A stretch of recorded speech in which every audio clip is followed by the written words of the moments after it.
Good morning, ladies and gentlemen. This is Pastor Bruce. Welcome to amvoice.net and One Man's Voice.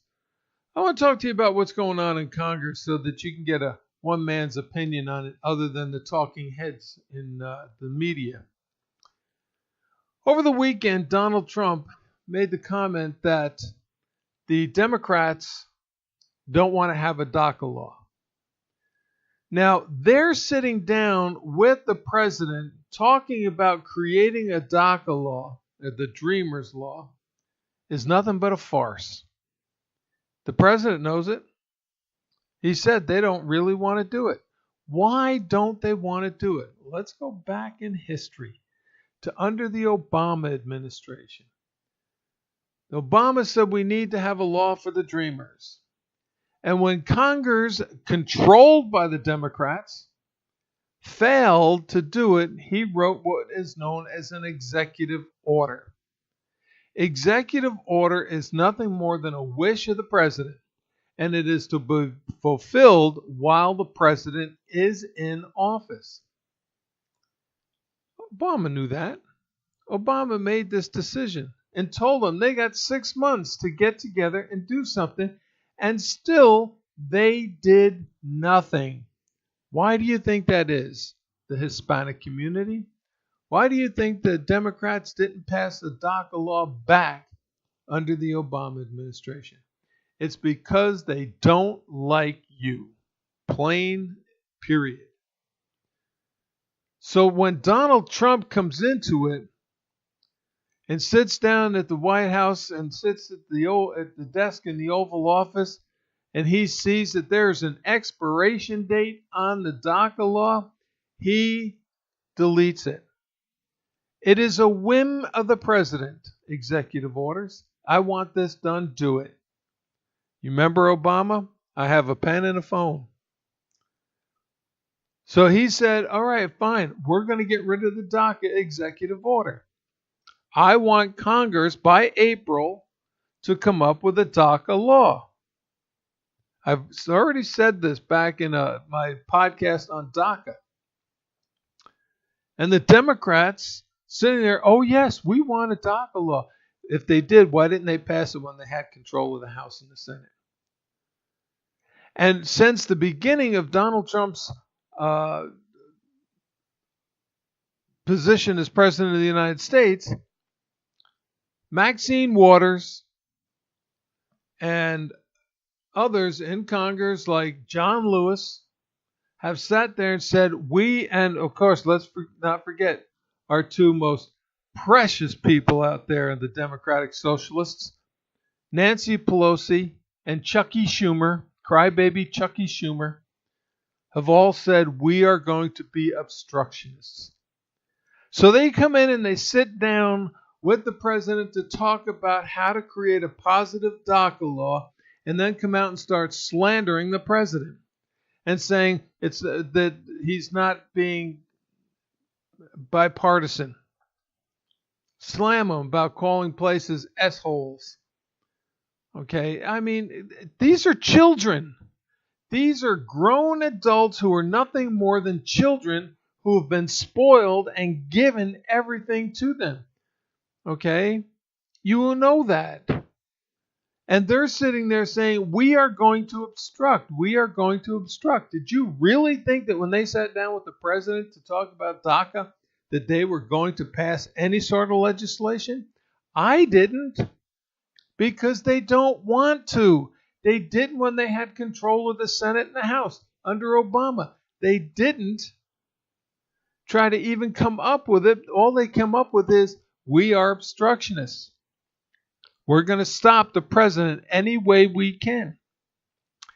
And let's pretend that we care about the Hispanics in this country and the dreamers in this country, and pretend to go in and talk about a law to protect them. We know that they refuse to even vote for any sort of tax relief again, they are obstructionists. Donald Trump has brought 2 million new jobs. Unemployment has been the lowest that it has been in 17 years. Steady. We are at a 3% growth compared to Obama at 1.2, 1.5% growth. We are growing stronger. We are growing more profound in the care of our people. And when you start seeing your paychecks grow next month, you better wake up and smell the roses. It's not the Democrats, it's the Republicans. And if it's the Republicans, then you need to start making changes in your thinking about what's going on. But I am telling you, I am one man's voice after you listening to the propaganda of the educational system and the propaganda of the news media talking to you about how great the Democratic Party is. So listening to me compared to all of that, I don't stand a chance. But if you have any sort of intelligence, you will open your mind and understand the truth. And the truth is that the Democrats want to make this a socialist nation and want you to be in poverty.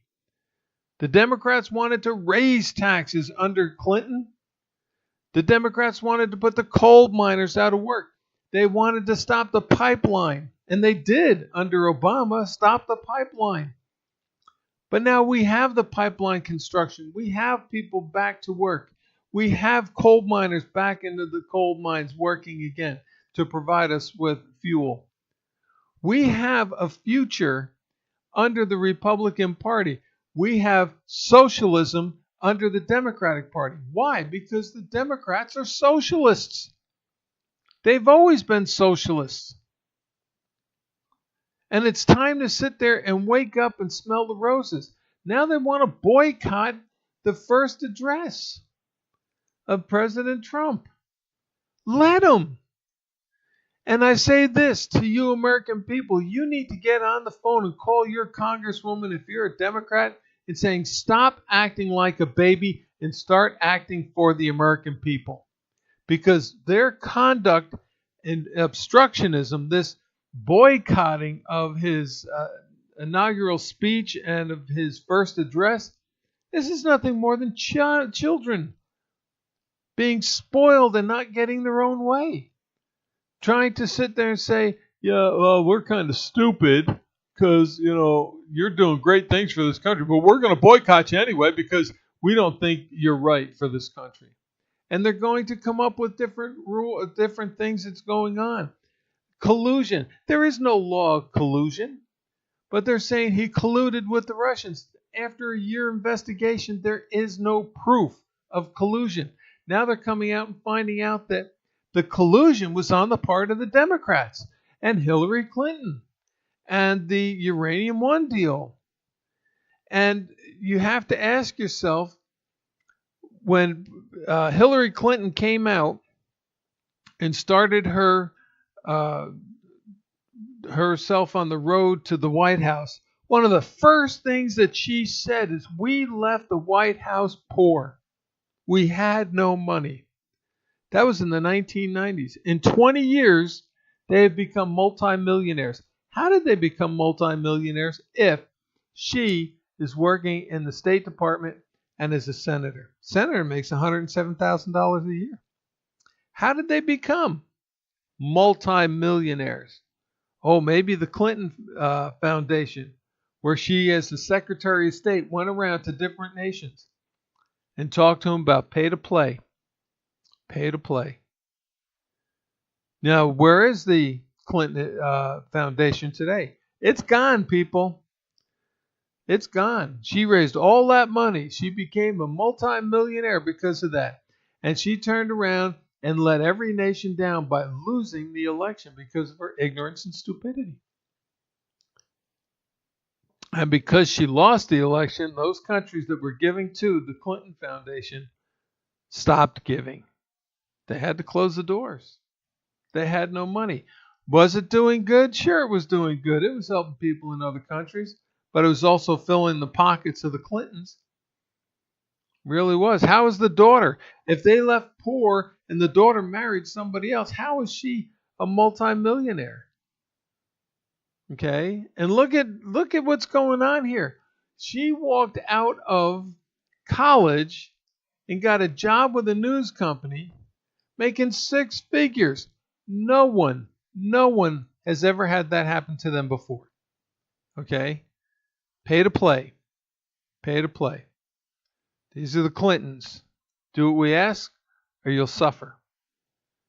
So they gave their daughter a job making six figures when she didn't even deserve it. She had no clue what she was doing. This is the corruption that is in the Democratic Party. We know that the Democratic National Committee was bankrupt. We know that. And we know by investigation that Hillary Clinton gave them $20 million to get up and running and made them put her in charge of the Democratic National Committee while she's running for President of the United States. And so money coming into the Democratic National Committee, we know, was funneled into the Clinton machine and made them richer than what they are today. This is the corruption. And you have little children, little puppets, what they used to call them in the 50s, Uncle Toms. And I guess we got an Uncle Tom. We're going to have an Aunt Waters. Aunt Waters and Uncle Tom are sitting there kissing the butts of the Clinton machine and the socialists who want to take over this country and ruin it. Now, you may think this is a bunch of boo-hoo, but if you study Venezuela, what happened, and look at the actors, Sean Penn, I think, is one that supported Venezuela's leader who was trying to turn it into a socialist nation. Why? Because Sean Penn's a socialist. If not, he's a communist. Do you think he cares about the Democratic Republic that made him a multimillionaire, that made him famous in the eyes of a lot of people? No, he doesn't care about that. Let him move to Venezuela if he likes it so much. Let Maxine Waters and Lewis and the Clintons move to Venezuela if they like socialism that much. Let them live down there. This is a democratic republic. And if you don't like a democratic republic, get out, people. Don't change it. Because we are successful compared to the rest of the world. I've said it before and I'll say it again. Go back and look at all of the nations. Russia, Germany, France, Italy, Spain, England, Japan, China, all have been around since the BCs. Now that we're in the ADs, that's over 2,000 years. Some are 6,000 years old. India, 6, 7, 8,000 years old. Okay? So if they've been around that long, how did this little country called the 13 colonies grow to be the United States and grow to be the world power in 245 years, or 240 years, I think it was. We became world power after World War II, so you figured out 1776 to 1945. We became a world power. We became the leaders of the free world. How did we do that? We were the child nation. We had a belief in God who is over us, and our actions we have to be accountable for, and we have to take responsibility for. But the social democrats in this country, like Lewis and Waters, they don't believe that. They believe you do whatever you want to do. If you get caught, oh well, it's not our fault. You got caught. And they're not worried about it. They don't care about religion. They hate religion because religion makes them be more responsible to themselves and to you. And they're not. If they were responsible to the American people, they wouldn't be boycotting and they would not be obstructionists. They would be working with the president to help make this country better, but they're not. They're socialists who want to destroy this nation, this democratic republic that made them rich, made them powerful, put them in positions of responsibility. They want to destroy that, thinking that, once socialism comes into this country, they're going to be better off. They're not. Because the white Democratic leadership does not want them in positions of power. So understand that. All of this thing that the Democrats are doing on DACA for the Dreamers is a facade. President Trump and the Republicans need to get together and tell the Democrats get out of here. Now, last point. They have said we're going to be obstructionists. What does that mean? That means they're not going to do anything to help President Trump or the American people become better. They're going to obstruct President Trump in any decision that he makes. They fought him on the tax relief plan, and they lost. And so we're looking at a party that's done absolutely nothing under the control of Nancy Pelosi and crybaby Chuck Schumer, done absolutely nothing for the American people in this country, and we're paying them $107,000 a year. They've done nothing but fill the seats, take up space and oxygen when we can get rid of them and put someone else in there that's going to work for the people. So two things. They're now boycotting. Let them boycott. But if this country government gets shut down, it's going to be shut down because the Democrats refuse to do any sort of dealing with the president. Obstructionism again.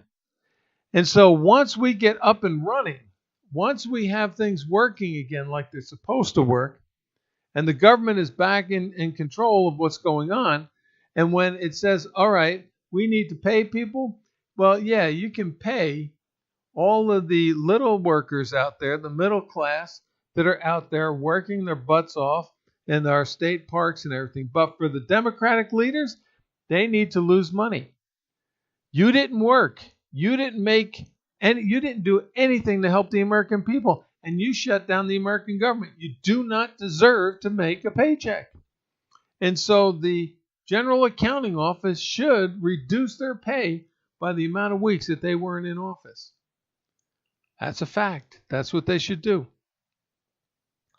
So understand that. And let me tell you, $107,000, do they even work 6 months out of the year? And if they're going to be obstructionists and shut down the government where they don't even go to Washington, then I think it's time that they started getting hit where it hurts the most in their paychecks. The federal government needs to start filing lawsuits against these people who refuse to do work for the American people. That's my one man's voice, one man's opinion. For you millennials, it's time for you to wake up and smell the roses. We're coming up on the midterm elections, 2018, and the Democrats think they are going to win back control of the House and the Senate. You need to show them, you've done nothing for me, I'm doing nothing for you. And kick those people out. We don't need it. The aggravation and the hassle. Put people in that are going to work with the president for the American people. That's what we need to do. That's what we need to see. Listen, this is Pastor Bruce once again. I thank you for listening. God bless and take care.